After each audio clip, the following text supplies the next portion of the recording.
Sir voice आ रहा है। Good good afternoon भाई। अरे वाह, मैं हैंडसम भी लगता हूँ। सर आप बहुत हैंडसम लग रहे हैं। बच्चे कैसी कैसी कमेंट करते हैं। बहुत बहुत धन्यवाद। चलो मुझे पता तो चला कि मैं हैंडसम भी लगता हूँ।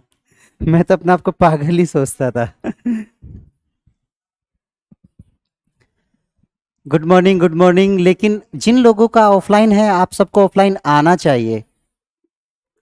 Advocate Noor ji, good morning good morning. Advocate मत लगाओ अपने आगे, जज लगाओ सीधा। एक बार बनो यार।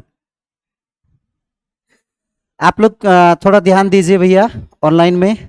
सर कमेंट नहीं दिखाई दे रहा मुझे।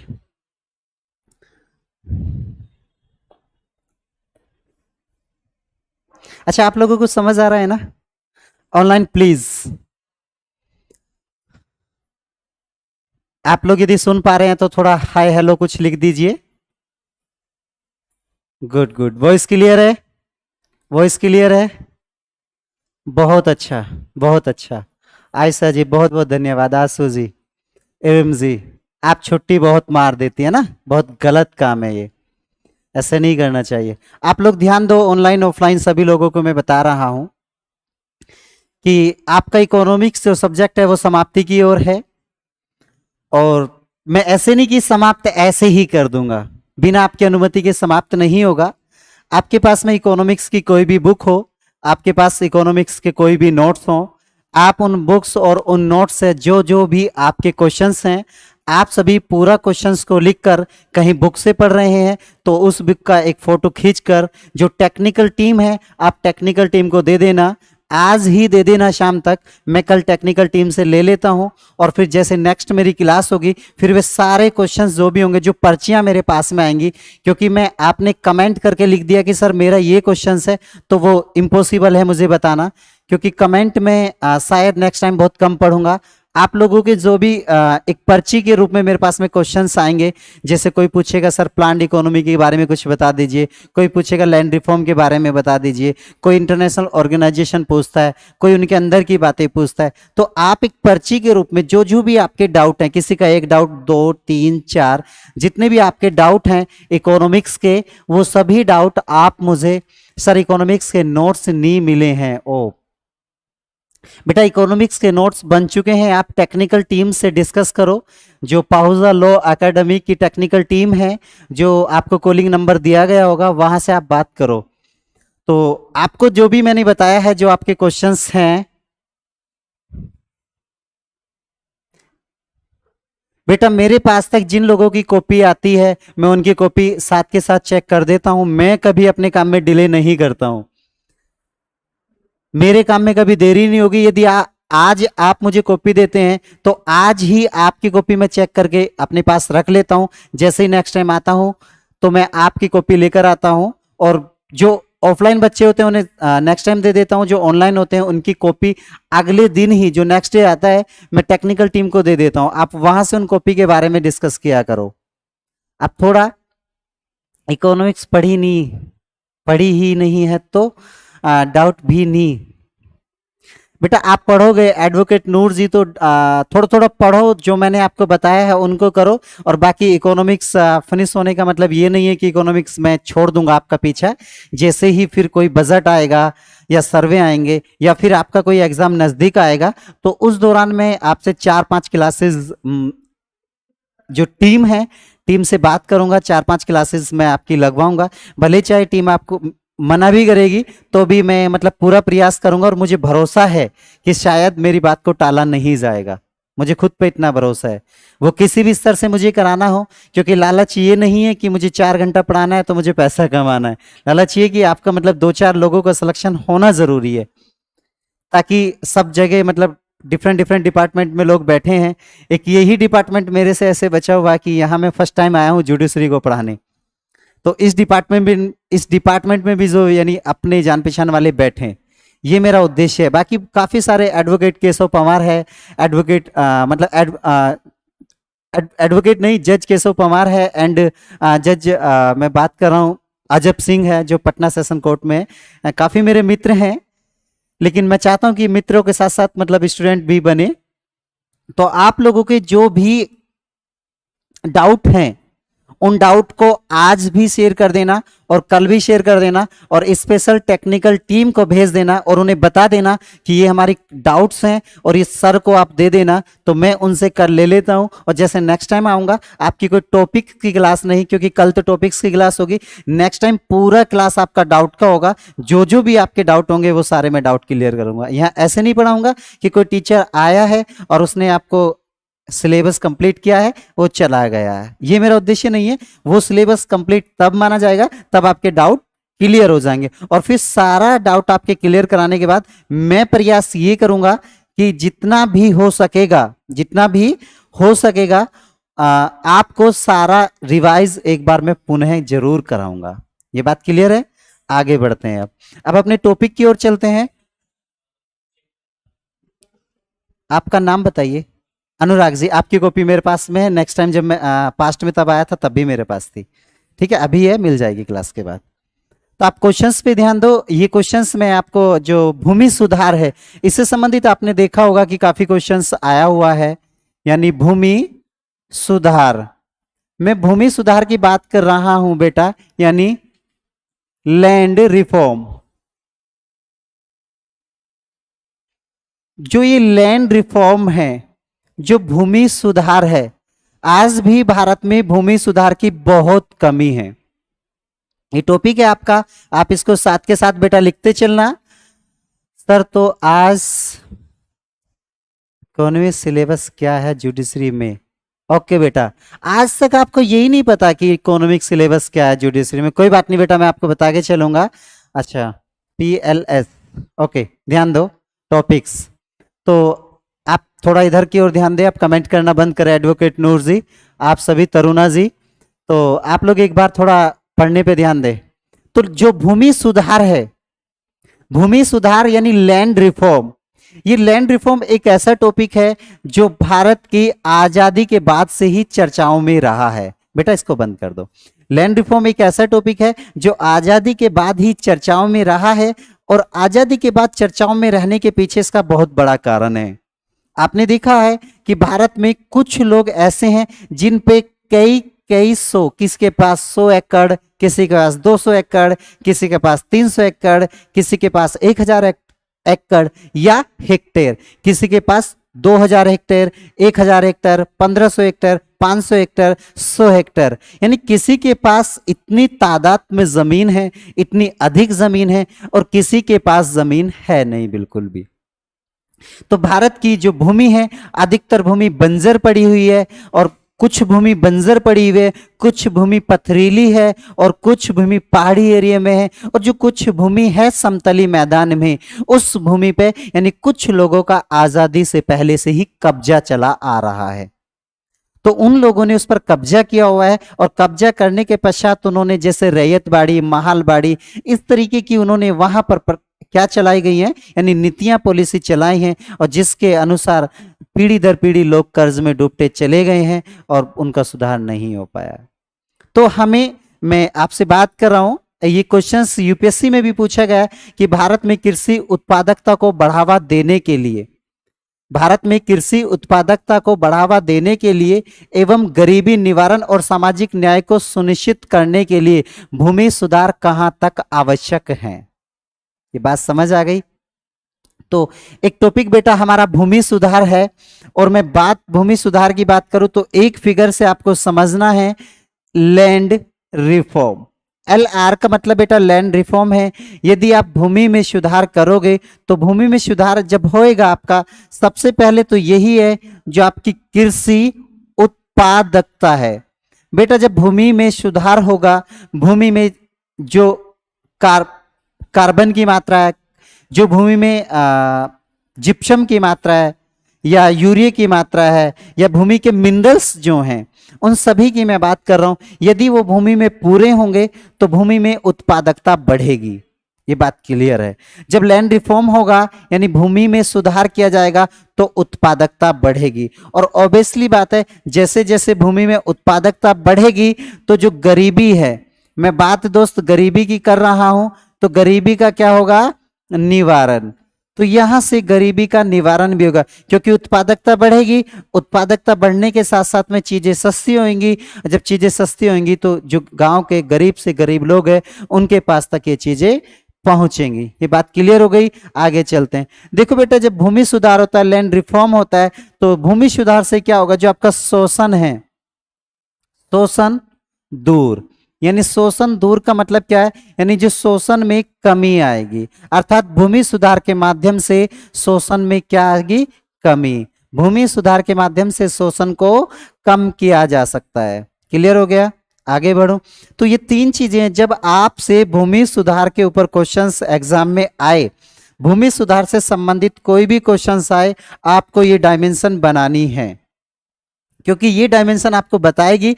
जब इस तरीके से आप बताओगे, देखो उत्पादकता बढ़ेगी तो ऑब्वियसली बात है, जैसे जैसे उत्पादकता बढ़ेगी वैसे वैसे शोषण की दर क्या होगी, कम होती चली जाएगी। ये शोषण हमारा यहाँ कम होता चला जाएगा। जब शोषण ऑलरेडी कम होगा तो जो गरीबी का निवारण है, तो गरीबी निवारण भी ये कम होता चलेगा। अर्थात आर्थिक शोषण या सामाजिक शोषण, भिन्न भिन्न तरीके का जो शोषण है, जैसे कि मैं बात कर रहा हूं, लेकिन यहाँ आर्थिक शोषण की, आर्थिक शोषण में भी कमी आएगी और गरीबी जो निवारण है, ये भी, इस गरीबी निवारण जो है ये भी हमारा कम होएगा और जो कृषि उत्पादकता है ये बढ़ेगी। यदि भूमि में सुधार होता है तो भूमि में सुधार होने के साथ साथ एक दूसरे पर ये चीजें प्रभाव डालेंगी। बेटा, जो लैंड रिफॉर्म है, जो भूमि सुधार है, अब आपको देखना है कि सर हम भूमि सुधार को किस तरीके से कर सकते हैं। अब आपको पता होना चाहिए बेटा, भूमि सुधार के लिए हम लोग दो तरीके से कर सकते हैं। एक तो तकनीकी के तरीके से भूमि का सुधार कर सकते हैं, और दूसरी मैं बात करूं तो कुछ भूमि सुधार करने के लिए हमारे पास में, यानी भूमि से संबंधित कुछ कानून बनेंगे। भूमि में हम लोगों को कुछ चीजें जो होंगी वो मैं बताऊंगा। आप ध्यान दो। देखो, तकनीकी सुधार कैसे कर सकते हैं बेटा हम भूमि से संबंधित। जो ये तकनीकी सुधार है, भूमि से संबंधित तकनीकी सुधार में क्या होना चाहिए, यानी जो इस जैसे ट्रैक्टर हो गया, और आपने सुना होगा उन्नत बीज, यानी उच्च क्वालिटी के आपके पास में बीज होने चाहिए, ट्रैक्टर होना चाहिए, हार्वेस्टर होना चाहिए। अर्थात हम लोगों को, मैं बात कर रहा हूं किसकी, भूमि की। भूमि को अधिक उपजाऊ बनाने के लिए और कम समय में उस कार्य को पूर्ण करने के लिए हम लोगों को तकनीकी का प्रयोग करना पड़ेगा। जिस काम को 10 लोग 10 घंटे में करते हैं, उसी काम को तकनीकी की सहायता से एक व्यक्ति आधा घंटा या 1 घंटे में फिनिश कर देता।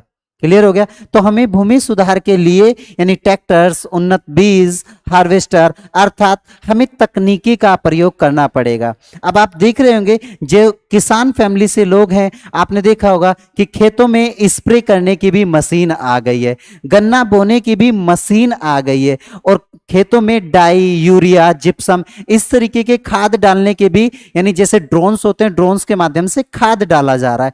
तो इस तरीके की तकनीकी को हमें बढ़ाना है। जैसे जैसे तकनीकी बढ़ेगी और वैसे वैसे भूमि की उत्पादकता भी बढ़ेगी, और भूमि की उत्पादकता बढ़ेगी तो भूमि में शोषण भी कम होएगा। अर्थात जो ये गरीबी है ये बहुत अपने चरम स्तर पर है, तो गरीबी का निवारण भी होएगा।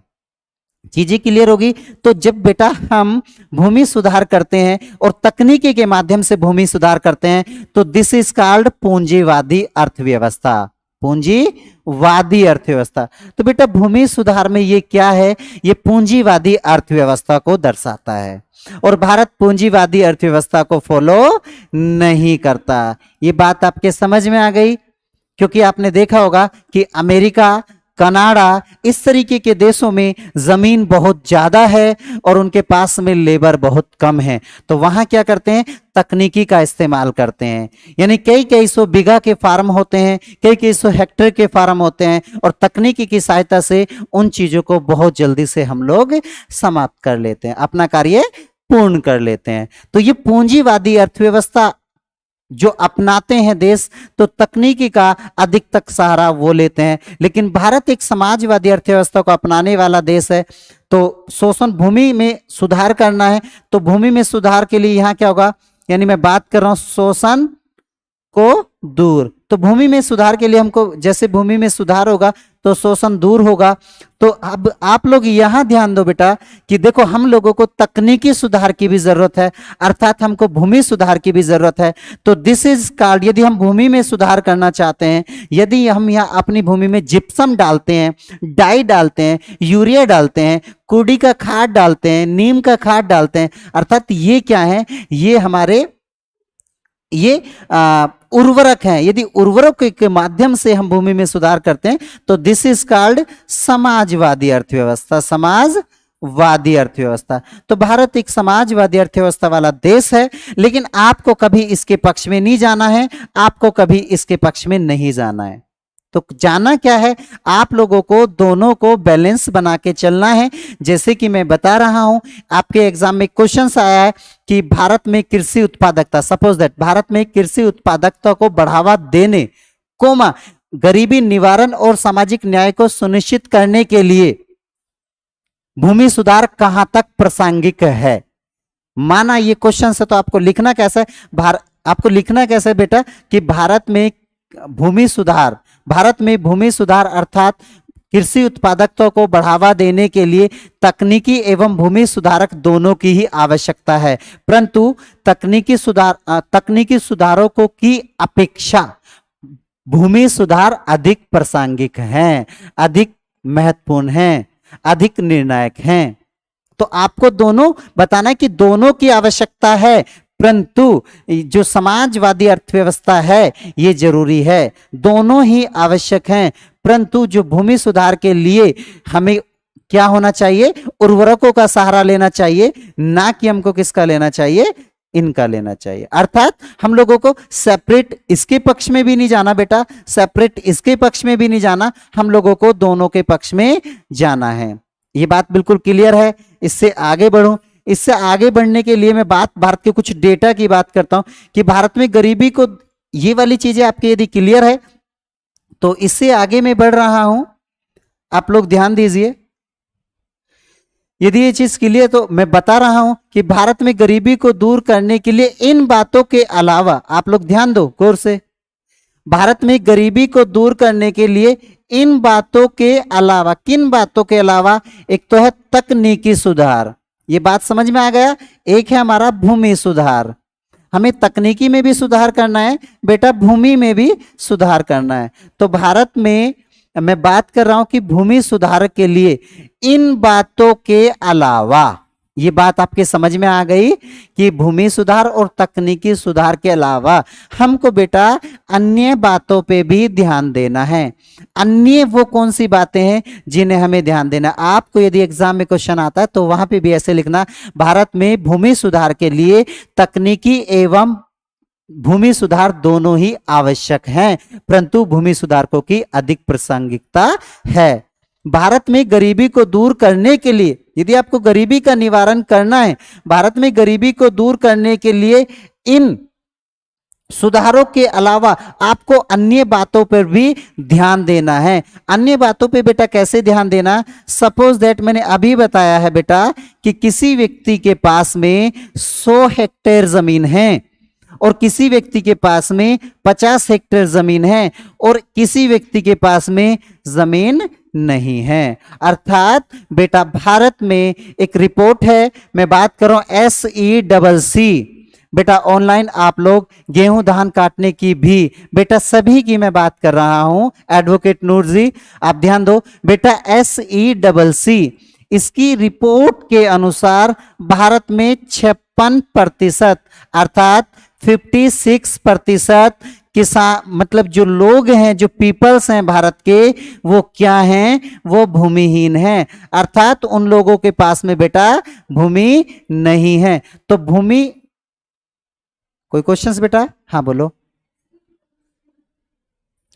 एक रिपोर्ट है, मैं हाँ एक रिपोर्ट है, जिससे कि नीति आयोग है वो रिपोर्ट जारी करता है, तो SECC ने रिपोर्ट जारी की है। तो ध्यान दीजिए तो तकनीकी और भूमि सुधार इन दोनों के अलावा हमें क्या करना है कि एससीई की रिपोर्ट हमें बताती है कि भारत में 56%, भारत में कितना 56% ग्रामीणों के पास में भूमि नहीं है। और ऐसी परिस्थिति में मेरे दोस्त भाई, ऐसी परिस्थिति, जब ऐसी परिस्थिति आ जाए कि भारत में 56% लोगों के पास में भूमि ना हो, तो फिर क्या जरूरी हो जाता है? फिर ये जरूरी हो जाता है कि गरीबी को दूर करने के लिए जो ये भूमि है, इस भूमि का जो वितरण है बेटा, वो समता मूलक करना चाहिए। 56% लोगों के पास में यदि भूमि नहीं है तो इन लोगों को मद्देनजर में रखते हुए हमें भूमि का वितरण करना चाहिए। अर्थात जिन लोगों के पास भूमि नहीं है उन लोगों को भूमि दे देनी चाहिए। ये चीज क्लियर है? आगे चलूं। और यदि आप लोगों की ये चीज क्लियर है तो दोनों चीजों को फिर दोबारा ध्यान दो। तो टॉपिक्स आपका बेटा भूमि सुधार है। तो भारत में कृषि उत्पादकता को बढ़ावा देने के लिए, यानी कृषि उत्पादकता को बढ़ावा देने के लिए और गरीबी निवारण एवं सामाजिक न्याय को सुनिश्चित करने के लिए भूमि सुधार बहुत जरूरी है। तो भूमि सुधार बेटा किस किस चीज के लिए जरूरी है, आप लोग ध्यान दो। तो मैं भूमि सुधारकों की बात कर रहा हूं बेटा, यहां पे 3 चीज आ गया। सबसे पहले क्या हो गया, यानी सामाजिक न्याय। मैंने ये बोला एक सामाजिक न्याय आपको, यानी भूमि सुधार यदि होगा तो समाज का न्याय भी क्या होगा, समता मूलक होगा। दूसरा बेटा जो गरीबी है इसका क्या होगा, निवारण होगा। तो गरीबी का निवारण भी इसी से ही होगा। और जब भूमि में सुधार होगा तो बेटा उत्पादकता, यानी उत्पादकता में वृद्धि होगी। तो ये 3 शब्द हैं बेटा। जैसे हम भूमि सुधार करते हैं तो भूमि सुधार के लिए, यानी मैं यहां लिख देता हूं भूमि सुधार। तो जब हम भूमि सुधार करेंगे तो भूमि सुधार से ये 3 चीजें हैं जो आपको बहुत ज्यादा प्रभावित होंगी भूमि सुधार से। यानी भूमि सुधार होगा तो उत्पादकता बढ़ेगी, गरीबी घटेगी और सामाजिक न्याय होगा। ये बातें क्लियर हैं? आगे बढ़ते हैं। अब भूमि सुधार के लिए मैंने बताया बेटा आपको,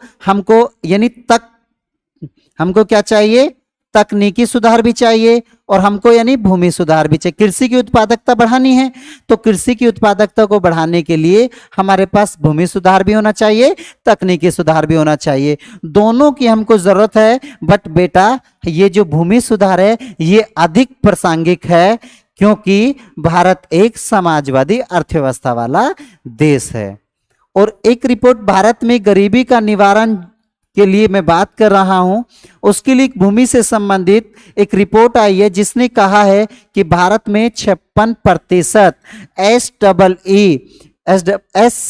SEEC की रिपोर्ट के अनुसार भारत में 56% लोग ऐसे हैं जो भूमिहीन हैं, अर्थात उनके पास भूमि शून्य है या नहीं है। ये बात क्लियर होगी? आगे चलें। तो इस परिस्थिति में तकनीकी सुधार और भूमि सुधार के अलावा ये जरूरी हो जाता है कि हमें क्या करना चाहिए, यानी भूमि का जो वितरण है, भूमि का वितरण, बांटना भी मैं बोल सकता हूं लेकिन बेटा अच्छे शब्द इकोनॉमिक्स वाले आपको समझने चाहिए। भूमि का वितरण एक सही ढंग से किया जाना चाहिए, अर्थात जो भूमि का वितरण है वो समता मूलक किया जाना चाहिए ताकि सभी लोगों को लगभग समान रूप से भूमि मिल सके। ये बात क्लियर हो गई? ये आपका टॉपिक बहुत अच्छा है तो मैं ये चाहता हूं कि इसको मैं एक फ्रेम में आपको लिखवा दूं, है ना? तो लिख लीजिए बेटा इसको। तो आप लोग प्लीज ऑनलाइन में सभी बच्चे लिखना चालू करो और आप लोग भी नए तरीके से लिखना चालू। लिखो भूमि सुधार, भूमि सुधार यानी लैंड रिफॉर्म, लैंड रिफॉर्म हो गया। लिखो प्रस्तावना, कैसे लिखा जाता है, इंट्रो दे रहा हूं मैं इसका। प्रस्तावना लिखो, भारत में कृषि को, बेटा ऑनलाइन में लिखते चलना साथ साथ, भारत में कृषि उत्पादकता को बढ़ावा देने, भारत में कृषि उत्पादकता को बढ़ावा देने, भारत में कृषि उत्पादकता को बढ़ावा देना, कोमा गरीबी निवारण, भारत में कृषि उत्पादकता को बढ़ावा देने, कोमा गरीबी निवारण एवं सामाजिक न्याय को सुनिश्चित करने के लिए, सामाजिक न्याय को सुनिश्चित करने के लिए, सुनिश्चित यदि नहीं लिखा जा रहा तो बेटा देख कर लिख लो, सामाजिक न्याय को सुनिश्चित करने के लिए भूमि सुधार अति आवश्यक हैं, भूमि सुधार अति आवश्यक हैं। ओके, एनएचजी में शुरू से बता देता हूं। भारत में कृषि उत्पादकता को बढ़ावा देने के लिए, कोमा गरीबी निवारण और, भारत में कृषि उत्पादकता को बढ़ावा देने के लिए, कोमा गरीबी निवारण और सामाजिक न्याय को सुनिश्चित करने के लिए भूमि सुधार अति आवश्यक हैं, भूमि सुधार अति आवश्यक हैं।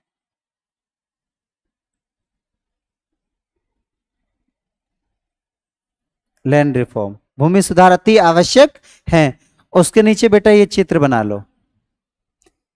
LR का मतलब है बेटा लैंड रिफॉर्म यानी भूमि सुधार। जो मैंने बेटा ऊपर आपको लिखवाया है उसकी ये डायमेंशन है।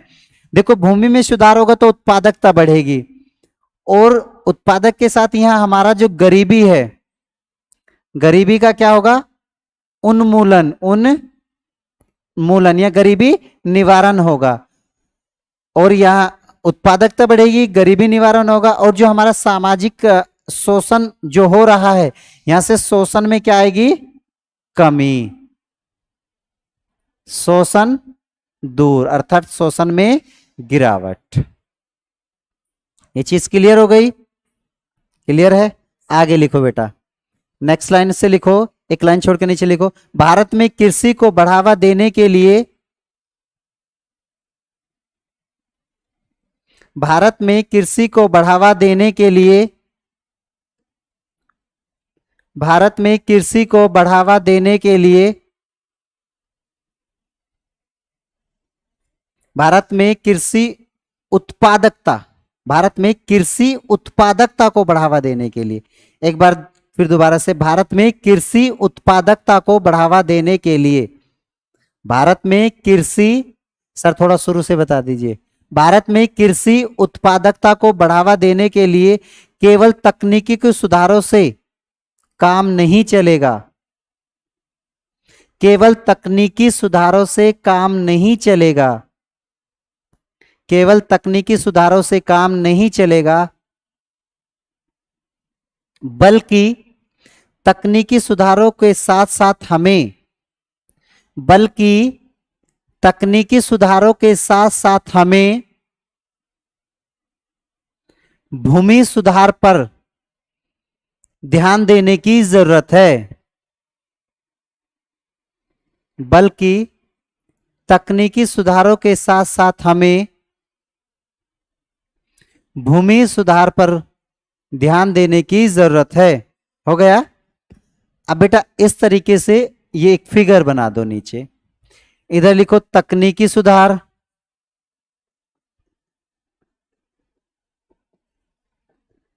इधर लिखो बेटा भूमि सुधार, भूमि, एक तकनीकी सुधार हो गया और एक क्या हो गया, भूमि सुधार, दोनों हो गया। देखो भूमि, ये तकनीकी यदि सुधार करते हैं तो तकनीकी चीजों में आपको ये पता चल गया ना क्या क्या आता है। तो ये बेटा हमारी कौन सी, पूंजीवादी, ये पूंजीवादी हमारी अर्थव्यवस्था को फॉलो करता है बेटा, ये हमारा समाजवादी, ये समाजवादी अर्थव्यवस्था को फॉलो करता है। ये बात क्लियर है। और भारत में बेटा इन दोनों की आवश्यकता है, भारत में दोनों की आवश्यकता है। इस तरीके से ये कर दिया, इसके यहां ऐसे तीर बना के अब नीचे लिखो, लिखो भारत में दोनों की आवश्यकता है परंतु, भारत में दोनों की आवश्यकता है परंतु देखो इस तरीके से आपको पूरा मेंस लिखना है। भारत में दोनों की आवश्यकता है, परंतु भूमि सुधार अधिक प्रासंगिक हैं। भारत में दोनों की आवश्यकता है, परंतु भूमि सुधार अधिक प्रासंगिक हैं।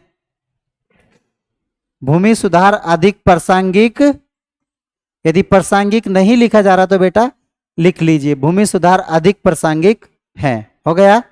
नेक्स्ट लाइन से बेटा लिखो, भारत में गरीबी को दूर करने के लिए, भारत में गरीबी को दूर करने के लिए इन बातों के अलावा, भारत में गरीबी को दूर करने के लिए, भारत में गरीबी को दूर करने के लिए इन बातों के अलावा इस बात पर ध्यान देने की भी जरूरत है। भारत में गरीबी को दूर करने के लिए इन बातों के अलावा इस बात पर भी ध्यान देने की जरूरत है कि निर्धन लोगों को कृषि योग्य भूमि, कि निर्धन लोगों को,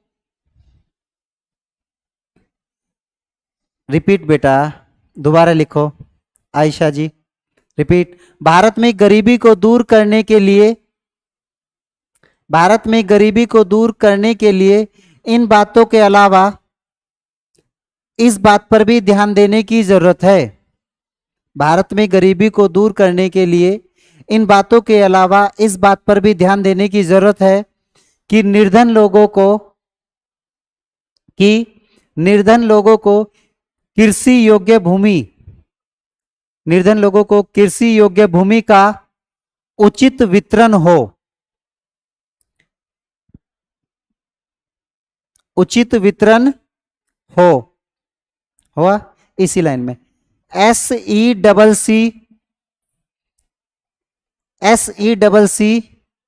की रिपोर्ट के अनुसार, ये इसकी रिपोर्ट 2011 की है, उसके बाद रिपोर्ट ही नहीं आई। SECC की 2011 की रिपोर्ट के अनुसार भारत में लगभग 56 ग्रामीण परिवारों को, भारत में लगभग 56 ग्रामीण परिवार भूमिहीन हैं। भारत में लगभग 56 ग्रामीण परिवार भूमिहीन हैं। 56 ग्रामीण परिवार भूमिहीन हैं। हो गया। 56% परिवार, हाँ 56% परिवार भूमिहीन हैं। ऐसी परिस्थिति में ये जरूरी हो जाता है, ऐसी परिस्थिति में ये आवश्यक हो जाता है, शब्द कुछ भी लिख दो, जरूरी, आवश्यक। ऐसी परिस्थिति में यह जरूरी हो जाता है कि भारत में कृषि योग्य भूमि, यस ब्रदर 56, ऐसी परिस्थिति में यह जरूरी हो जाता है कि भारत में कृषि योग्य भूमि का न्यायोचित, ऐसी परिस्थिति में यह जरूरी हो जाता है कि भारत में कृषि योग्य भूमि का न्यायोचित, कृषि योग्य भूमि का न्यायोचित वितरण हो, न्यायोचित वितरण हो गया। कहा गया है कि देखो आपका फ्लो टूटने नहीं दे रहा हूं मैं, शब्दों को कैसे जोड़ रहा हूं। कहा गया कि गरीबी को दूर करने के लिए, कहा गया है कि गरीबी को दूर करने के लिए, गरीबी को दूर करने के लिए आय अर्जक संपत्तियों का, आय अर्जक संपत्तियों का कहा गया है कि गरीबी को दूर करने के लिए, कहा गया है कि गरीबी को दूर करने के लिए, प्रियंका दीक्षित जी सर्च कर लेना। कहा गया है कि गरीबी को, बेटा ऐसा क्वेश्चंस पूछा करो जो आपके समझ ना आए, वो मैं बता डालोगे तुरंत निकल जाएगा। कहा गया है कि गरीबी को दूर करने के, ये बोल रहा था ना मैं, कहा गया है कि गरीबी को दूर करने के लिए आय अर्जक संपत्तियों का उचित वितरण हो, आय अर्जक संपत्तियों का उचित वितरण हो।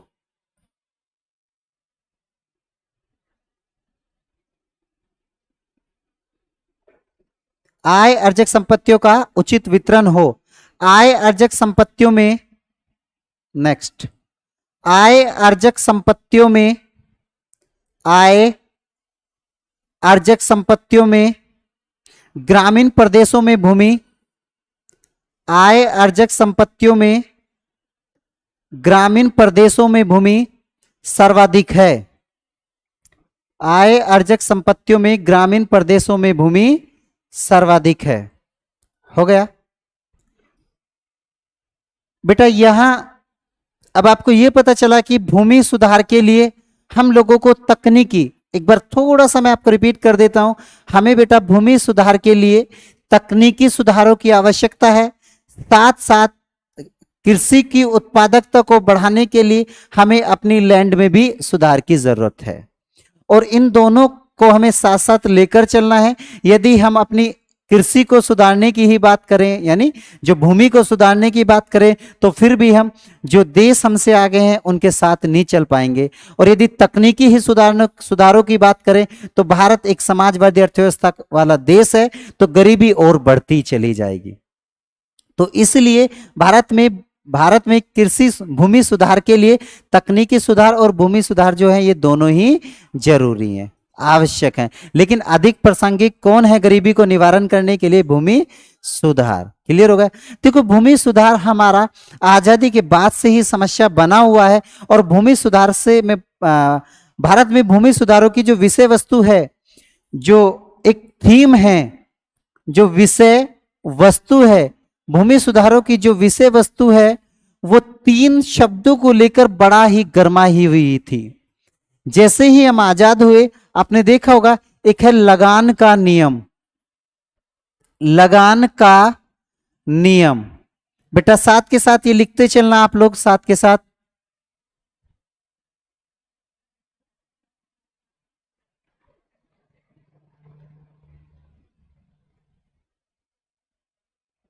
बेटा प्रियंका दीक्षित जी, मुझसे पूछने का राइट है, बिल्कुल मैं आपको सारी चीजें बता के चलूंगा और इसको भी बता के चलूंगा, परंतु मैं बेटा ऐसी कमेंट को छोड़ देता हूं जो इनरिलीवेंट होती हैं, जो आपके एग्जाम से संबंधित नहीं होती। बेटा आप एक बार पीवाईक्यू देखो, आप पिछला 20 ईयर या 10 ईयर का कोई पेपर देखो बेटा, जैसे कि यूपी जुडिशरी हो गया, बिहार जुडिशरी हो गया, राजस्थान जुडिशरी हो गया, हिमाचल प्रदेश जुडिशरी हो गया, या फिर उत्तराखंड जुडिशरी हो गया।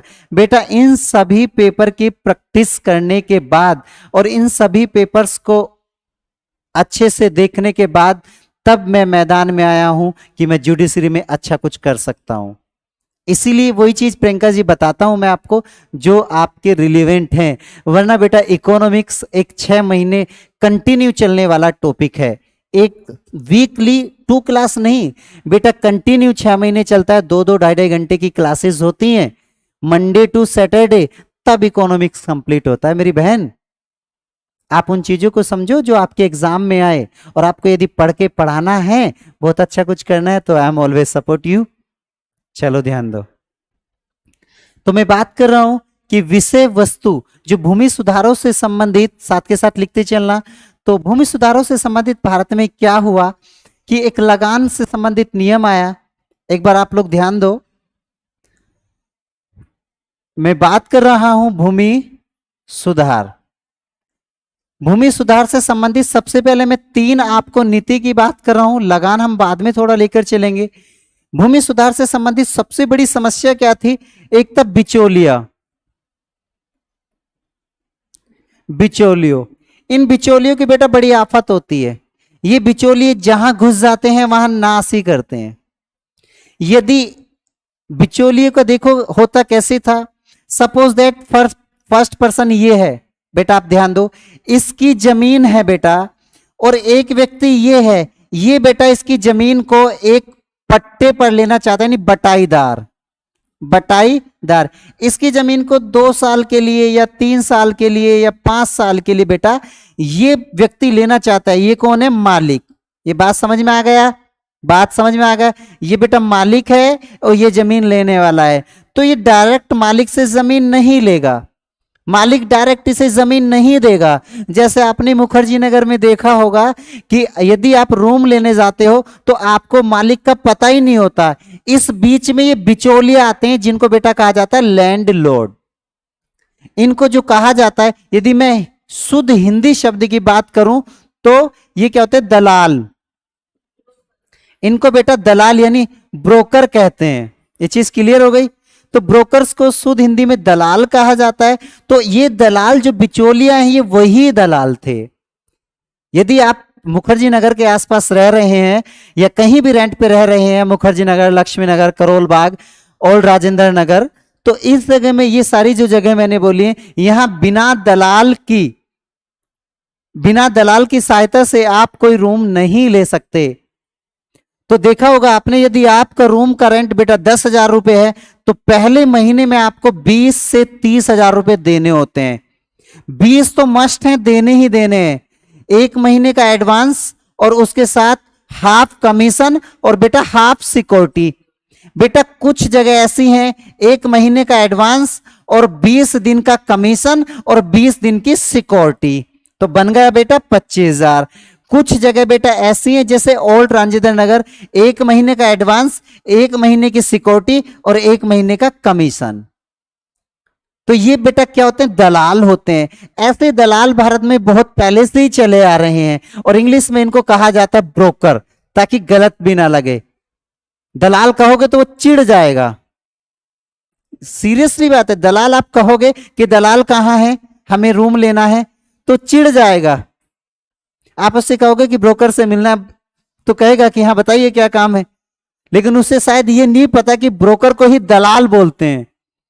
तो बेटा ये जो मैंने आपको बताया है, तो ये माना सपोज दैट मालिक है और ये जमीन लेना है, तो इनके बीच में बेटा कौन होते थे? दलाल होते थे, बिचौलिया होते थे जो जमीन दिलाते थे। ये बिचौलियों का सबसे पहले हमने क्या किया? अंत।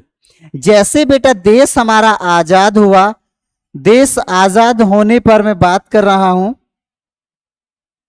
देश आजाद होने पर हमने सबसे पहले कोशिश की कि बिचौलियों का अंत किया जाए। तो देश की आजादी के साथ हमने बिचौलियों का अंत किया। उसके बाद एक बेटा काश्तकारी, यहां पे क्या है? से कैंसिल होगा।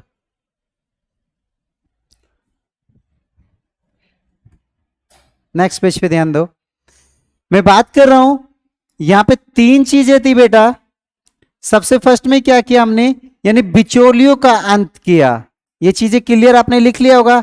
उसके बाद में बेटा काश्तकारी, एक काश्तकारी व्यवस्था चली हुई थी, काश्तकारी व्यवस्था को हमने उसे समाप्त करने का प्रयास किया।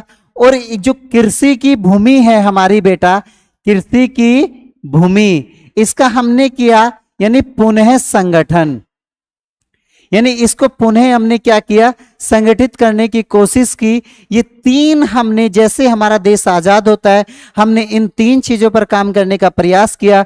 बिचौलियों का अंतःकरण किया, उसके बाद काश्तकारी व्यवस्था में सुधार किया, उसके बाद हमने कृषि की जो हमारी भूमि है, कृषि की भूमि को पुनः संगठित करने का प्रयास किया।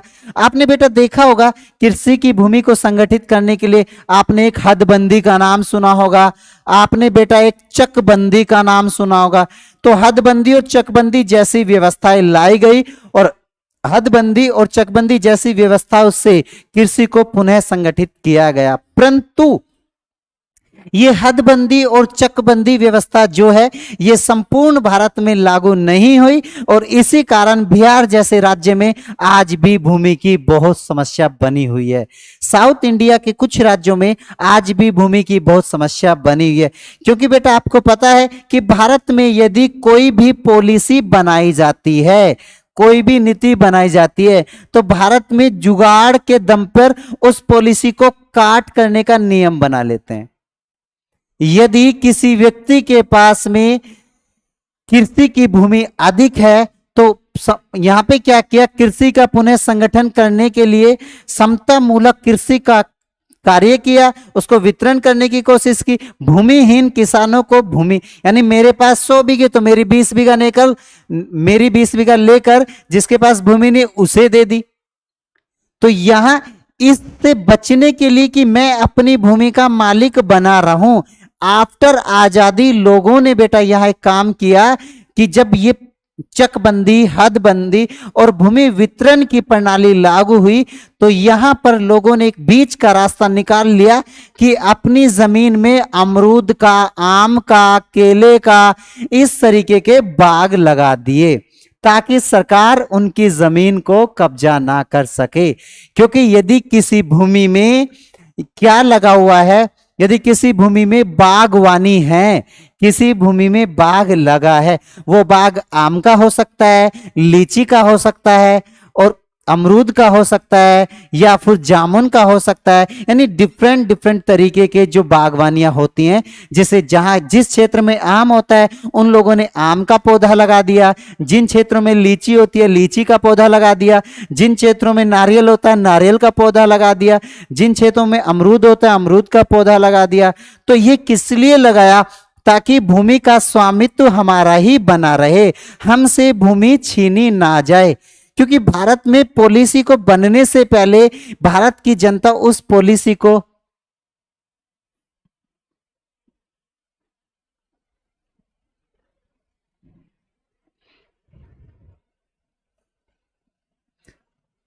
शिवम मेरा तो कर दिया, सारा टाइम खराब ना, लेकिन सेंड की ना कुछ।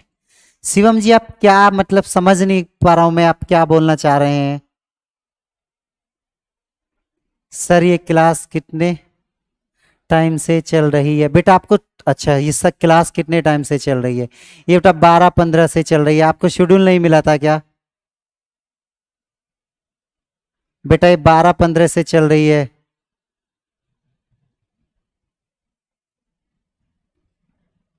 ओ आपको मतलब ये सेंड नहीं की क्लास? कोई नहीं, आप रिकॉर्डेड ले लेना, इतनी घबराने की जरूरत नहीं है। परिस्थितियों से लड़ना सीखो। जब बैच फिनिश हो जाएगा 5-10 या आध घंटे बाद, उसके बाद आप इसको रिकॉर्डिंग देख लेना। परिस्थिति से क्या ही आपको पीछे भागना है, इतना लंबा कमेंट करने के, दोबारा रिकॉर्डिंग देख लो, ठीक है? चलो ध्यान दो। तो हदबंदी और चकबंदी जैसी व्यवस्था और भूमि का वितरण प्रणाली जब लागू की गई तो लोगों ने उसका भी एक तोड़ निकाल लिया कि कैसे बचा जा सके। तो इस तरीके से जो बिहार के कुछ किसान लोग हैं, जो बड़े बड़े जमींदार लोगों ने, उन्होंने ऐसी पॉलिसी का विरोध किया और वहां पर यह पॉलिसी लागू नहीं हुई। और यही कारण है कि बिहार में गरीब लोग गरीब बनता जा रहा है और अमीर लोग अमीर होता जा रहा है। आज तक बिहार में लैंड रिफॉर्म नहीं हुआ है, ये गरीबी का सबसे बड़ा कारण है। और वेस्ट यूपी, पश्चिमी उत्तर प्रदेश में लैंड रिफॉर्म बहुत अच्छे से हुआ, वहां चकबंदी आई, वहां हदबंदी आई, वहां पर भूमि का वितरण हुआ। इसी कारण वेस्ट यूपी एग्रीकल्चर में बहुत आगे है, इसीलिए वहां गरीबी इतनी नहीं है जितनी ईस्ट यूपी और बिहार में है, उड़ीसा में है, छत्तीसगढ़ में। ये बात क्लियर हो गई? ये चीज बिल्कुल क्लियर है। तो एक बेटा हमारी बिचौलिया की जो मैंने आपको नीति बनाई है, तो स्वतंत्रता प्राप्ति से पहले क्या होता था, यानी भूमि को जो धारण करने वाले होते थे, भूमि को धारण करने के लिए उन लोगों ने ये प्रणालियां बनाई हुई थी। एक व्यक्ति को भूमि अपनी उठानी है 3 या 4 साल के लिए बटाई पर, तो वो डायरेक्ट किसी किसान से नहीं मिल सकता, इसके बीच में बिचौलिया होगा। तो अब बिचौलिया ही बीच में क्या करेगा, माना ये भूमि 50,000 की गई है, इसने कहा कि मुझे तुम बिचौलिया साहब 50,000 रुपए दे दो, आगे तुम कितना भी ले लो।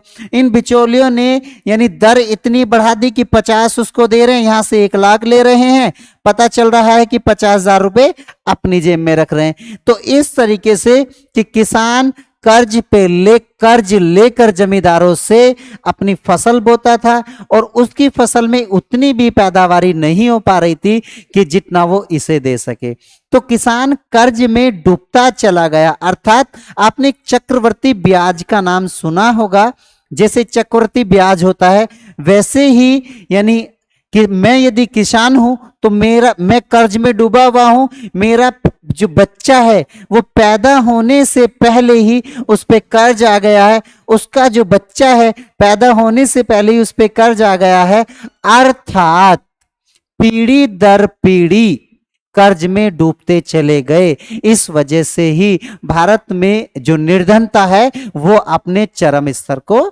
छूती चली गई। इन्हीं चीजों से हमने बिचौलियों का अंत करने की कोशिश की। और ये जो काश्तकारी व्यवस्था है, मैं काश्तकारी व्यवस्था दो तरीके की होती थी, एक तो काश्तकारी में स्थायित्व होने के लिए मैं बात कर रहा हूं और स्वामित्व का अधिकार होने के लिए। काश्तकारी व्यवस्था में बेटा एक तो स्थायित्व होने के लिए होता क्या है, आप एक बात बताओ, मैं लिखवाऊंगा बेटा ये चीजें, आप इन्हें अच्छे से नहीं लिख पाओगे क्योंकि ये टॉपिक मेंस में आएगा, ये पीटी का टॉपिक नहीं है, ये आपके मेंस का टॉपिक है। आपके मेंस में यहां से क्वेश्चंस पूछे गए हैं, मैंने देखा, इसलिए मैं इसको अच्छे से बताऊंगा। देखो काश्तकारी में स्थायित्व, हमको काश्तकारी में बेटा स्थायित्व लाना है, तो काश्तकारी में स्थायित्व लाने के लिए हमें क्या करना है बेटा, आपने देखा होगा कि यदि आप किसी व्यक्ति की जमीन 3 वर्ष के लिए लेते हो, कि हमने 3 वर्ष के लिए उसमें गन्ना बो दिया, ये बात बेटा क्लियर हो गई। आपने किसी व्यक्ति से जमीन ली कि चाचा ताऊ अंकल हम आपकी जमीन 3 साल के लिए बोते हैं और इस जमीन का हम आपको 30,000 रुपया देगा, ये बात क्लियर हो गया। तो हमने 30,000 में वो जमीन बेटा ले ली, लेकिन जब 3 साल हमने अच्छी फसल उठाई तो पड़ोसी ये सोचते हैं कि इसको तो बेटा फायदा हो रहा है, तो वो काश्तकारी के पास जाते हैं, उससे बोलते हैं कि मैं आपको 40,000 दूंगा, अभी आप जमीन मुझे दे दो, या मैं आपको 50,000 दूंगा, ये आप जमीन मुझे दे दो। तो सब पैसे के लालची होते हैं, इस कारण ये जो होता है व्यक्ति इससे जमीन लेकर इसको दे देता है, अर्थात ये भूमि की स्थायित्वता समाप्त हो जाती है। तो यहां हमने काश्तकारी व्यवस्था में जो भूमि की स्थायित्वता है, हमने कहा कि आप ऐसा नहीं कर सकते, मैंने आपसे 1 वर्ष के लिए यदि जमीन ली है तो आप 1 वर्ष बाद किसी दूसरे को दो, कम से कम यदि किसी किसान को तुम जमीन दे रहे हो 5-7 साल के लिए उसको जमीन दो, उसका स्थायित्व उस पे हो सके, ये चीजें क्लियर होगी। और दूसरा, उसके स्वामित्व से संबंधित भी उसका अधिकार दो। ये जो व्यक्ति लगभग 20 साल से एक ही जमीन को बो रहा है उसका स्वामित्व उसको दो। जो व्यक्ति 25 साल से लगभग एक जमीन को बो रहा है उसका स्वामित्व उसको दो। एक व्यक्ति 25 साल से जहां रहता है, खाता है, पीता है, सोता है, वो जमीन भारत सरकार ये कहती है उसकी, उसके बाप की। ये बात समझ में आ गया। यदि आप लगातार, इसीलिए जब भी कभी कोई सड़क निकाली जाती है या कोई एयरपोर्ट बनाया जाता है या जब भी पहाड़ी क्षेत्रों में कोई भूमि सुधार से संबंधित कानून लाया जाता है या कोई भी गैंडा संरक्षण अधिनियम लाया जाता है या बाघ संरक्षण अधिनियम लाया जाता है या टाइगर संरक्षण अधिनियम लाया जाता है, तो बेटा यहां रहने वाली पहाड़ी क्षेत्रों में एसटी अर्थात जो शेड्यूल्ड ट्राइब जो जनजातियां हैं उन जनजातियों को मद्देनजर में रखा जाता है। यदि वे जनजाति लगातार 25 सालों से वहां रह रही हैं तो सरकार उनको नहीं हटाएगी, उनका खुद का स्वामित्व है। इस बात को बेटा मैं नहीं बोल रहा हूं, इंडियन कॉन्स्टिट्यूशन की अनुसूची 9 बोल रही है। ये बेसिक कॉन्स्टिट्यूशन में नहीं थी बेटा। अनुसूची 9 को फर्स्ट संविधान संशोधन 1951 in this time of PM PT Nehru and presidents Rajendra Prasad. Presidents Rajendra Prasad और प्राइम मिनिस्टर पंडित जवाहरलाल नेहरू जी के समय में 9वीं अनुसूची को भारत में शामिल किया गया था। और 9वीं अनुसूची ये किससे संबंधित है? ये भी संपत्ति से ही संबंधित है, अर्थात ये भूमि से ही संबंधित है। ये चीज क्लियर हो गई? तो आपको ध्यान देना बेटा, काश्तकारी व्यवस्था में हमें स्वामित्व को सुधार किया, उसमें सुधार के लिए हमने स्वामित्व व्यवस्था लाई है, स्थायी व्यवस्था लाई है। और आफ्टर आजादी, आजादी के बाद हमने बिचौलियों के अंतःकरण का पूरा प्रयास किया और फाइनली हम लोग बिचौलियों का अंत कर पाए। लेकिन आज होता क्या है? आज बेटा भारत में 90%, ये भी एक रिपोर्ट बताती है नीता शर्मा जी, काश्तकारी, व्हाट इज काश्तकारी बेटा? अच्छा प्रश्नवाचक लगा दिया है बेटा, ध्यान दो थोड़ा। आज भी मैं आपके क्वेश्चंस का जवाब देता हूं, आज भी कुछ समय के आज भी 90%, ये रिपोर्ट बताती है कि 90% जो भूमि बटाईदार है, जो भूमि मतलब कुछ किसान जो बटाईदार किसान हैं, जो ठेके पे लेकर भूमि को बोते हैं, जो बटाई पे लेकर भूमि को बोते हैं, इस तरीके की पद्धति जो भारत में चलती है, 90% भूमि जो ठेके पे बोई जा रही है, जो बटाई पे बोई जा रही है, डायरेक्ट किसानों का यानी मालिक से बातचीत हो जाती है और वो डायरेक्ट ही इस तरीके के काम कर लेते हैं। वो पेपर से बाहर है, पर्चों से बाहर है, अर्थात 90% भूमि कितनी बटाईदारी है, कितनी ठेकेदारी पे जा रही है, या कितनी आधे पर जा रही है, या कितनी 1/4 पर जा रही है, इसका भारत सरकार के पास 90% ब्यौरा नहीं है। तो ये बहुत सारी व्यवस्थाएं हैं जिन व्यवस्थाओं के कारण लैंड रिफॉर्म पूर्ण रूप से अभी तक लागू नहीं हो पाया है। ये बात बेटा आपके क्लियर हो गई? आगे बढ़ूं? क्लियर है बेटा? काश्तकारी व्यवस्था आप लोग थोड़ा सा लिखो, पहले समझ आ जाएगा। ये 3 इस तरीके से फिगर बनाना, एक बार ध्यान दे।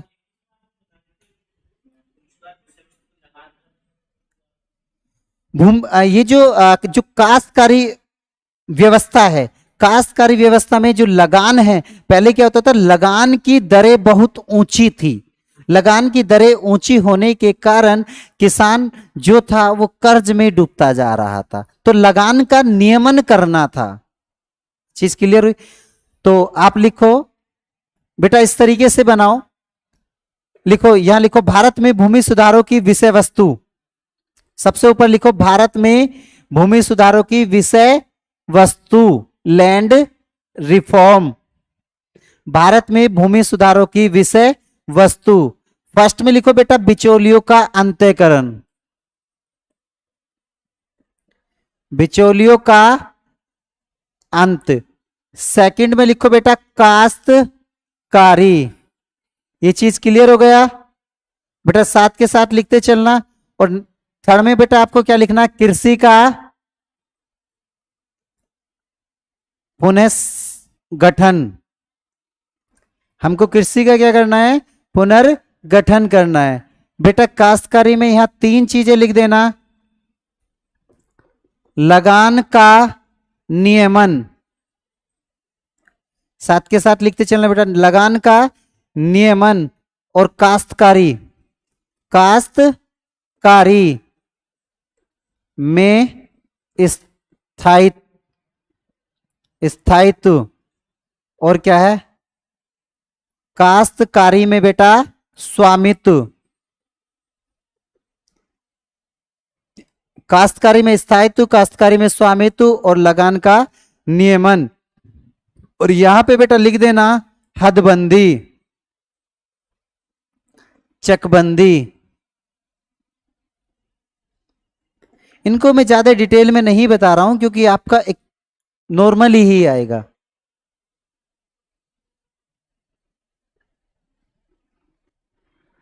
हो गया? यहां पे मैंने कृषि में, जैसे मैं बेटा मैंने कृषि में पुनः संगठन की बात की है ना, तो मैंने हदबंदी बोल दिया, चकबंदी बोल दिया। ये बिल्कुल बेसिक दिया है मैंने आपको। यदि बेटा आप लोग ध्यान दो, इसके मैं डेप्थ में जाऊं तो यहां बेटा दो पार्ट में मैं इसके डिवाइड करूंगा, बट आपको नहीं करना। मैं दो पार्ट में इसको कर सकता हूं। सबसे पहले क्या हो सकता है, यहां छोटे खेतों की समस्याएं, क्या हो सकता है, यानी छोटे खेतों की समस्या का समाधान कैसे करना है और निर्धन लोगों को भूमि का वितरण कैसे करना है। यानी आप लिखना चाहें तो लिख सकते हो, छोटे खेतों की समस्याएं, और यहां कर सकते हो निर्धनों को भूमि का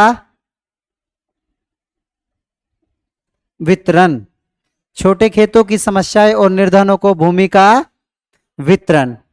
हो गया, आप लिखो। अब बेटा आप इस तरीके से लिखो, ऐसे, यहां बिचौलियों का अंत्यकरण, यानी बिचौलियों का अंत।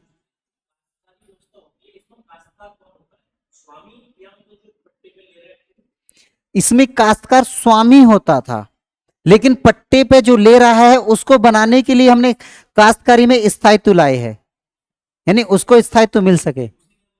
किसको? उसको बटाईदार बोलेंगे।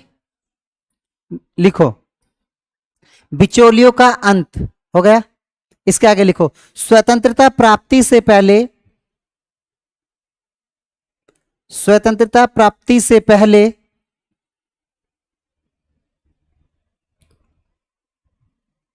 स्वतंत्रता प्राप्ति से पहले भूधारण की 3 प्रणालियां विद्यमान थी।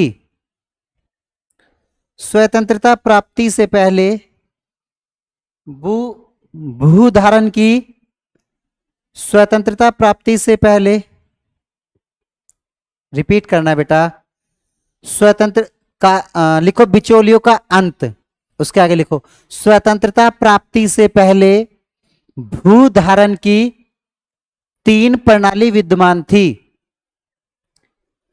स्वतंत्रता प्राप्ति से पहले भूधारण की 3 प्रणाली विद्यमान थी, जिन्हें जमींदारी, जिन्हें जमींदारी, कोमा रैयतवाड़ी, रैयतवाड़ी, कोमा जमींदारी, रैयतवाड़ी एवं महालवाड़ी, जिन्हें जमींदारी, रैयतवाड़ी एवं महालवाड़ी के नाम से जाना जाता है। महालवाड़ी, महल में हाल, महालवाड़ी, जिन्हें महालवाड़ी के नाम से जाना जाता है। इन तीनों प्रणालियों का, इन तीनों प्रणाली की अलग अलग विशेषताएं थी। इन तीनों प्रणाली की अलग अलग विशेषताएं थी। इन तीनों प्रणाली की अलग अलग विशेषताएं थी, परंतु, परंतु नहीं लेकिन, इन तीनों प्रणाली की अलग अलग विशेषताएं थी, लेकिन धीरे धीरे इनका झुकाव, लेकिन धीरे धीरे इनका झुकाव शोषण की ओर चला गया। धीरे धीरे इनका झुकाव शोषण की ओर चला गया। नेक्स्ट लाइन से लिखो बेटा, इन प्रणालियों के अंतर्गत, इन प्रणालियों का, इन प्रणालियों के अंतर्गत, इन प्रणालियों के अंतर्गत काश्तकारों का ऊंचे लगानों के माध्यम से, इन प्रणालियों के अंतर्गत काश्तकारों का, इन प्रणालियों के अंतर्गत काश्तकारों का ऊंचे लगान के माध्यम से, ऊंचे लगान के माध्यम से भारी मात्रा में शोषण किया जाता, भारी मात्रा में शोषण किया जाता था।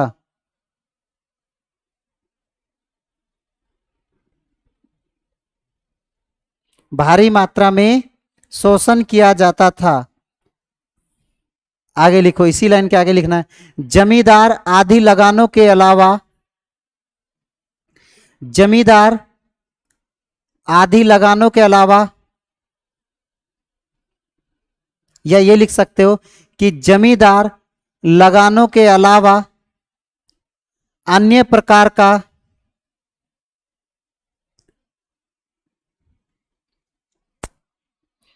आपने क्या लिखा, लाइन रिपीट करना।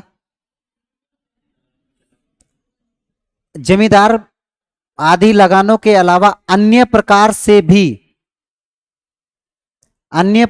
भी काश्तकारों का बड़ी मात्रा में शोषण करते थे। अन्य प्रकार से भी काश्तकारों का बड़ी मात्रा में शोषण करते थे।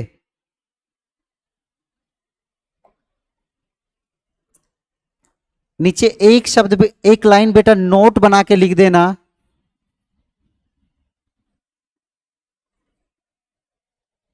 नोट बना के डाल दो, ये बहुत इंपॉर्टेंट है, यदि मेंस में आता है और आप इस तरीके से लाइंस वहां डालेंगे तो ये आपको बहुत रिलेवेंट होगा। लिखो, शोषण के उच्च स्तर के कारण, शोषण के उच्च स्तर के कारण, शोषण के उच्च स्तर के कारण भारत में, शोषण के उच्च स्तर के कारण भारत में कृषि उत्पादकता, शोषण के उच्च स्तर के कारण भारत में कृषि उत्पादकता निरंतर घटती जा रही थी।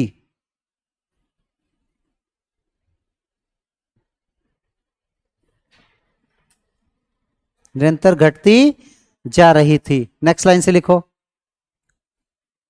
ब्रिटिश सरकार द्वारा भारतीय अर्थव्यवस्था के ग्राम्यकरण की नीति, ब्रिटिश सरकार द्वारा भारतीय अर्थव्यवस्था के, यानी ब्रिटिश सरकार ने भारतीय लोगों का ग्रामीकरण करने का प्रयास किया। ब्रिटिश सरकार द्वारा भारतीय अर्थव्यवस्था के ग्राम्यकरण, ब्रिटिश सरकार द्वारा भारतीय अर्थव्यवस्था के ग्राम्यकरण की नीति के अंतर्गत, ग्राम्यकरण की नीति के अंतर्गत भारतीय हस्तशिल्पों को नष्ट किया गया। भारतीय हस्तशिल्प, जो हाथ से बनाने वाले सिस्टम होते हैं, भारतीय हस्तशिल्पों को नष्ट किया गया। जैसे कुम्हार बर्तन बनाते हैं, कुम्हार दिए बनाते हैं, महिलाएं स्वेटर निकालते हैं, इस तरीके के हस्तशिल्पों को नष्ट किया गया, जिसके कारण कस्बों और शहरों, जिसके कारण कस्बों और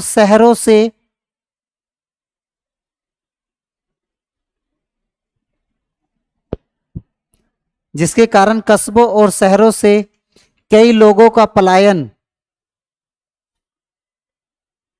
जिसके कारण कस्बों और शहर, रिपीट करना है, ब्रिटिश सरकार द्वारा भारतीय अर्थव्यवस्था के ग्रामीकरण, ब्रिटिश सरकार द्वारा भारतीय अर्थव्यवस्था के ग्रामीकरण की नीति के अंतर्गत भारतीय हस्तशिल्पों को नष्ट किया गया, भारतीय हस्तशिल्पों को नष्ट किया गया, जिसके कारण कस्बों और शहरों से, जिसके कारण कस्बों और शहरों से लोगों का पलायन, कस्बों और शहरों से लोगों का पलायन गांवों की ओर हुआ, गांव की ओर हुआ, जिसके परिणाम स्वरूप गांवों में कृषि की मांग में वृद्धि हुई, जिसके परिणाम स्वरूप गांवों में कृषि की मांग में वृद्धि हुई, जिसके परिणाम स्वरूप गांव में कृषि की मांग में वृद्धि हुई।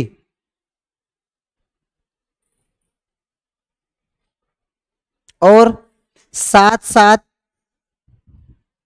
लगान का स्तर भी ऊंचा हो गया। और साथ साथ लगान का स्तर भी ऊंचा हो गया। जिसके साथ साथ लगान का स्तर भी ऊंचा हो गया।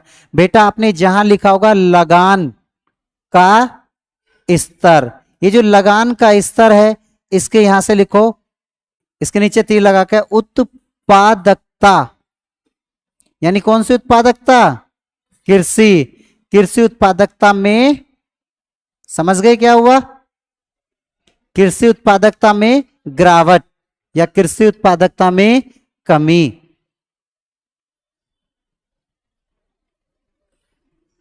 हो गया। नेक्स्ट लाइन से लिखो बेटा, समय का अभाव है, थोड़ा मैं लिखवा देता हूं। बिल्कुल आप भी पूछना ना, थोड़ा लिखवा देता। भारत में, बेटा लिखो नेक्स्ट लाइन से, भारत में जमींदारों या बिचौलियों का उन्मूलन, भारत में जमींदारों, भारत में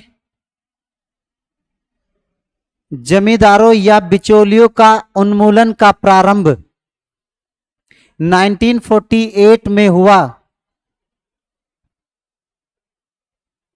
भारत में बिचौलियों या जमींदारों का, भारत में बिचौलियों जमींदारों का उन्मूलन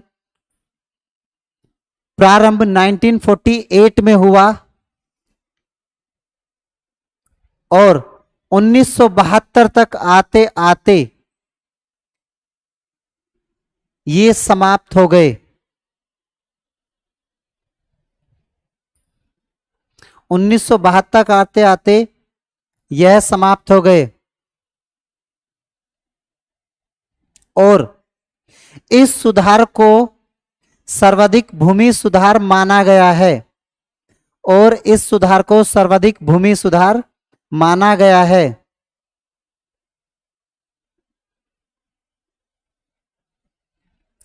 इस सुधार को सर्वाधिक भूमि सुधार माना गया है।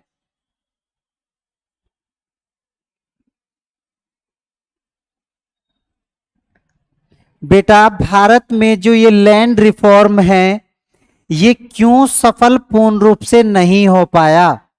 भारत में जो बेटा लैंड रिफॉर्म है ये पूर्ण रूप से सफल क्यों नहीं हो पाया? क्योंकि जब भी लैंड से संबंधित, जब भी यानी भूमि से संबंधित, यानी कौन? संसद। जब भी भूमि से संबंधित संसद किसी कानून को पास करती थी तो जमींदार लोग सुप्रीम कोर्ट का रुख कर लेते थे या हाई कोर्ट का रुख कर लेते थे या न्याय पालिका का रुख कर लेते थे। बात क्लियर हो गई? तो न्यायपालिका का भारतीय संसद ने लैंड रिफॉर्म से संबंधित बहुत कानून बनाए, परंतु न्यायपालिका का लैंड रिफॉर्म में अधिक हस्तक्षेप करने के कारण भूमि का जो सुधार है वो सही ढंग से नहीं हो पाया। ये बात क्लियर हो गई? यानी जो लैंड रिफॉर्म है, भारत में लैंड रिफॉर्म को अर्थात भूमि सुधार को पूर्ण रूप से लागू ना होने में न्यायपालिका की मुख्य भूमिका है। आगे बढ़ो बेटा, भारत पूरे विश्व का एकमात्र ऐसा देश है,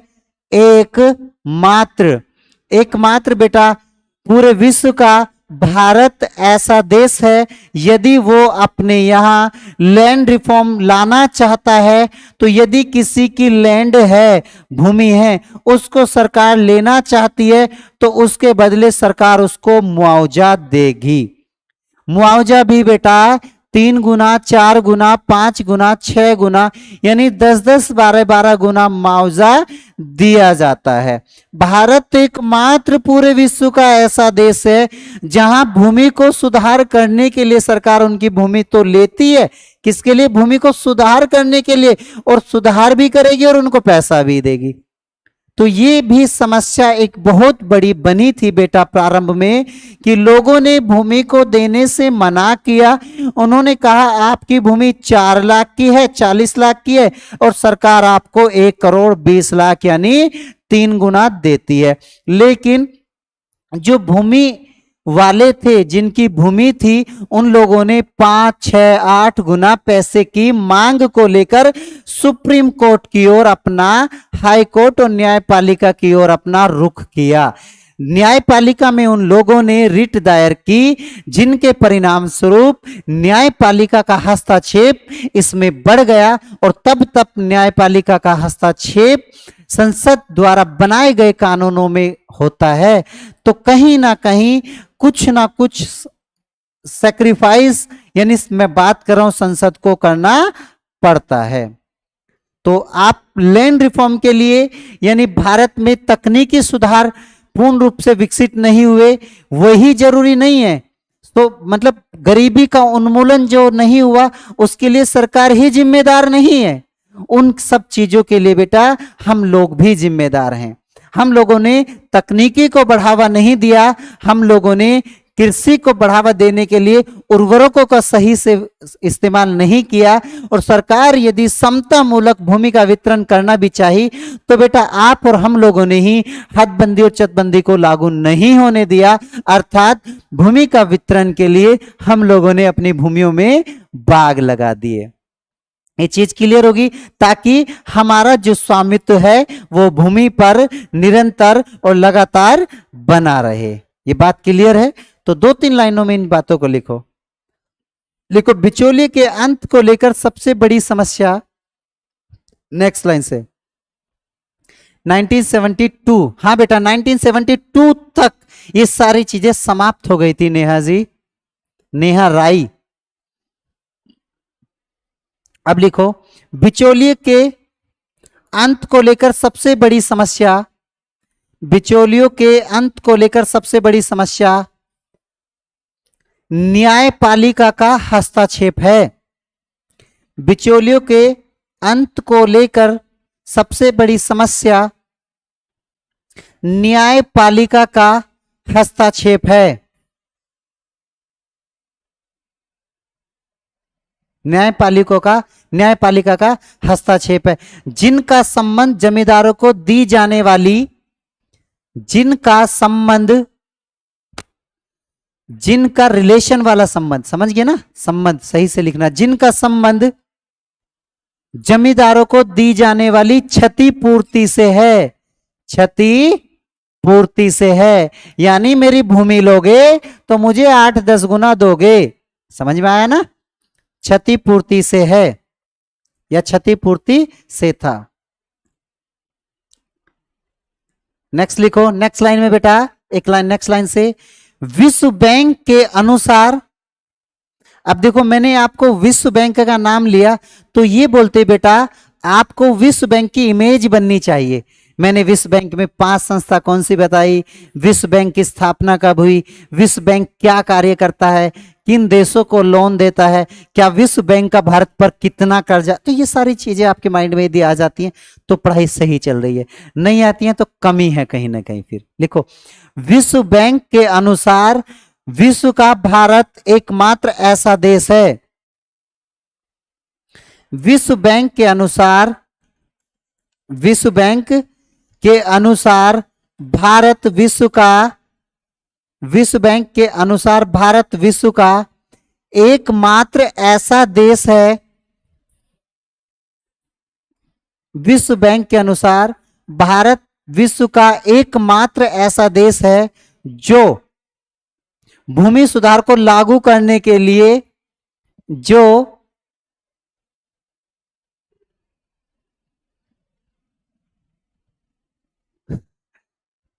जो भूमि सुधार को लागू करने के लिए, जो भूमि सुधार को लागू करने के लिए क्षतिपूर्ति की व्यवस्था करता है। यानी भूमि सुधार भी करेंगे, क्षतिपूर्ति भी देंगे, जो क्षतिपूर्ति की व्यवस्था करता है।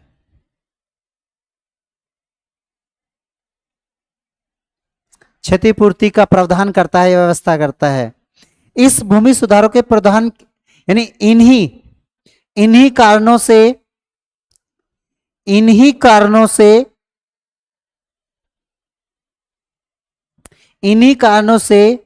भूमि सुधार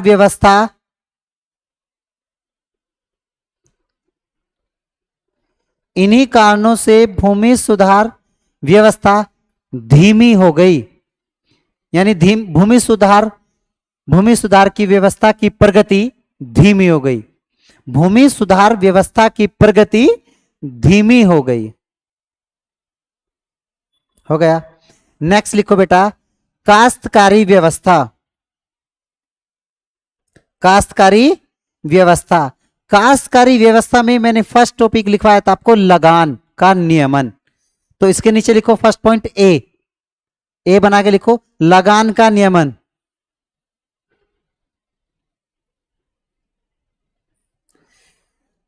आपको पता होगा बेटा कि भारत में काश्तकारी जो व्यवस्था है, काश्तकारी, ये जो बेटा काश्तकारी व्यवस्था है, बिचौलियों का अंत्यकरण है और भूमि का पुनर्गठन है, ये तीनों व्यवस्था समाप्त हो गई है 1972 तक।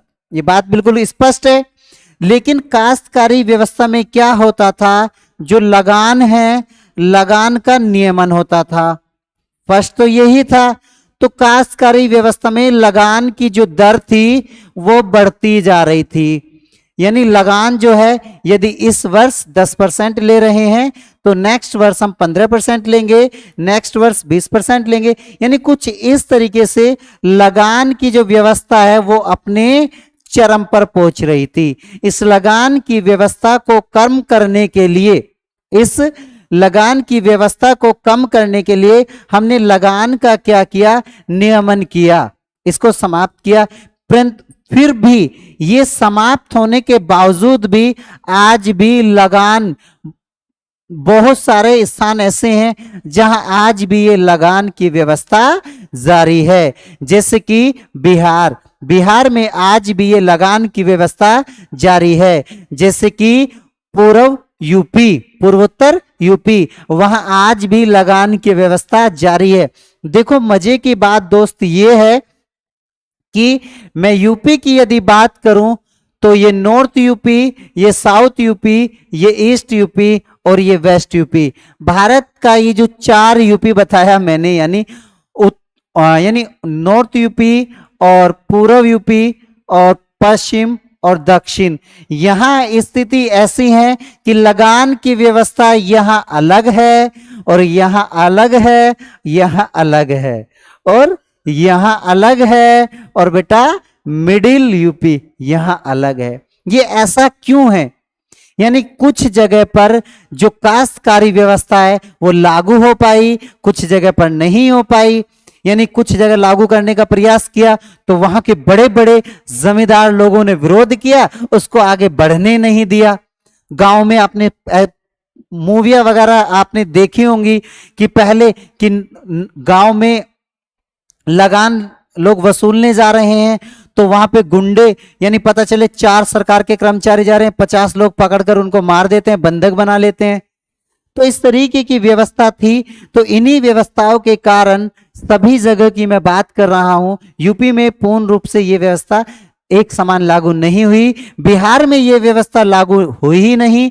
ऐसे बहुत सारे भारत के स्टेट हैं। जैसे कि मैं बात करूं जो भारत के हिल एरिया हैं, यानी जैसे हिमाचल हो गया, जैसे यूके हो गया, जैसे जम्मू हो गया, जैसे पंजाब हो गया, जैसे राजस्थान हो गया, तो इस तरीके के एरियो में ये व्यवस्था भी पूर्ण रूप से अभी लागू नहीं हुई। समय हुआ क्या?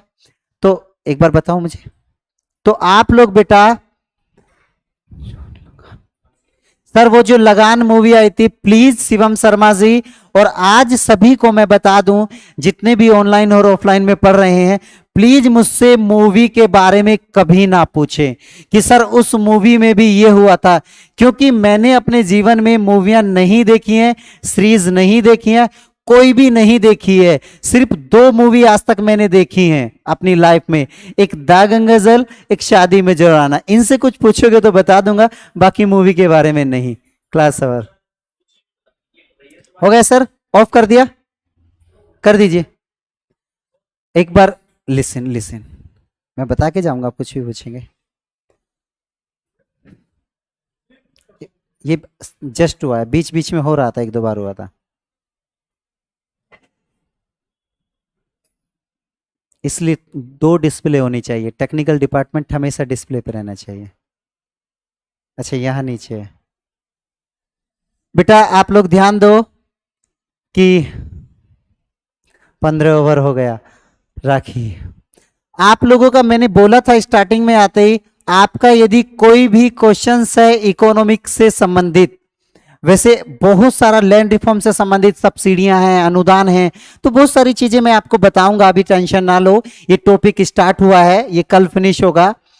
तो आप लोग कोई भी आपके क्वेश्चंस हैं तो आप अपने क्वेश्चंस को बेटा क्वेश्चंस लिख कर या क्वेश्चंस कहीं से कॉपी पेस्ट कर कर या फोटो क्लिप कर कर, फोटो को खींचकर आप टेक्निकल टीम के पास भेज देना, जो पीएलए की टेक्निकल टीम है, और मैं वहां से आज शाम तक या कल क्वेश्चंस ले लूंगा और आप सभी को वो क्वेश्चंस का जवाब फिर मैं नेक्स्ट जब भी मेरी क्लास होगी तब दूंगा। आपके ऑफलाइन में भी यदि कोई क्वेश्चंस है ना पूरा इकोनॉमिक्स से, तो सारे क्वेश्चंस मैं, मुझे भरोसा है कम से कम 100-200 क्वेश्चंस तो ला कर दो। और बेटा ऐसे क्वेश्चंस मत देना सर आसियान की स्थापना कब हुआ, सर सार्क की स्थापना कब हुआ, तो ये तो आप बेटा डायरेक्ट भी सर कर सकते हो। जैसे बेटा SECC का पूरा नाम क्या है, बेटा गूगल पे डालो तुरंत मिल जाएगा। बेटा ब्रिक्स, BRICS का मतलब क्या है, बेटा सार्क SAARC, सर इसका पूरा नाम क्या है, बेटा ये चीजें तुम कर सकते हो। सार्क का महत्व क्या है, इसकी चुनौतियां क्या हैं, ये किस तरीके से वर्क करता है, इस तरीके का जो कॉन्सेप्ट से संबंधित चीजें आपकी कुछ भी हैं।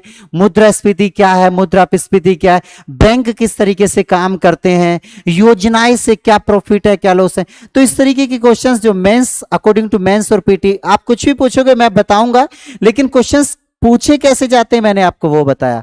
बाकी मेरा फर्ज है मैं आपको बताऊंगा, कोई भी क्वेश्चंस होते हैं तो आप टीम के पास क्वेश्चंस भेज देना, फिर आप 10 दिन 15 दिन 20 दिन बाद ये मत बोलना सर इकोनॉमिक्स में आपने ये नहीं बताया, क्योंकि मैं नहीं चाहता कि कोई बच्चा फिर ये बोले किसी भी टीचर से या स्टाफ से कि हमारा ये छूट गया वो रह गया। आपकी कुछ भी रिक्वायरमेंट हो तो आप उसको सेंड कर देना, कोई क्वेश्चन हो तो वो पूरा किया जाएगा। Class over.